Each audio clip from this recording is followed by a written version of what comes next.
একটা চন্দ্রমল্লিকা গাছ থেকে কিভাবে চারা তৈরি করবে আজকে সেটাই ভিডিওর মাধ্যমে দেখাবো। তো চলো। সো হ্যালো এভরিওয়ান, আমি তনুজা। তোমরা সবাই কেমন আছো? প্রায় অনেকদিন পর আজকে আবার একটা নতুন ভিডিও নিয়ে চলে এলাম। তোমায় বলি, তোমরা কি জানো চন্দ্রমল্লিকার গাছের ডাল কোন মাসে বসালে তোমরা গাছ ভর্তি ফুল পাবে?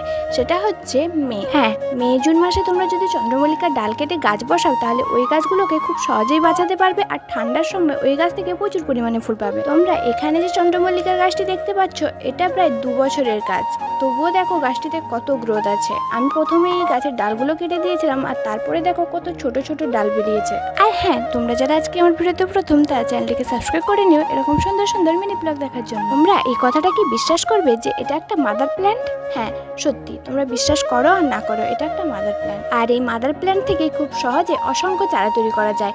আর এখানে দেখো আমি একটা ডাল ভেঙে নিয়েছিলাম, আর এই ডালটির নিচে কিন্তু চের বেরিয়েছে। এখানে যতগুলো ছোট ছোট ডাল বেরিয়েছে সবগুলো নিচে কিন্তু চের আছে, তাই বলে চারা তৈরি করতে আমার খুব একটা কষ্ট হবে না। আমার এই ডালাটির নিচে চের ছিল বলে আমি গাছটিকে সরাসরি মাটিয়ে লাগাচ্ছি। তোমরা কিন্তু চাইলে বালিতে লাগাতে পারো, যাতে ডালটিতে খুব সহজেই চের বেরিয়ে যায় এবং গাছটি বেঁচে যায়। এখানে আমিও কিন্তু কিছুটা পরিমাণ বালি দিয়ে রেখেছিলাম, তারপর গাছটিকে বসিয়ে তাতে জল দিয়ে দিলাম। আর তারপরের আপডেট আমি পরের ভিডিওতে দেখাবো। ততক্ষণে তোমরা ভিডিওটিতে লাইক, কমেন্ট আর একটা সাবস্ক্রাইব করে দিও। দেখা হচ্ছে পরের ভিডিওতে। টাটা।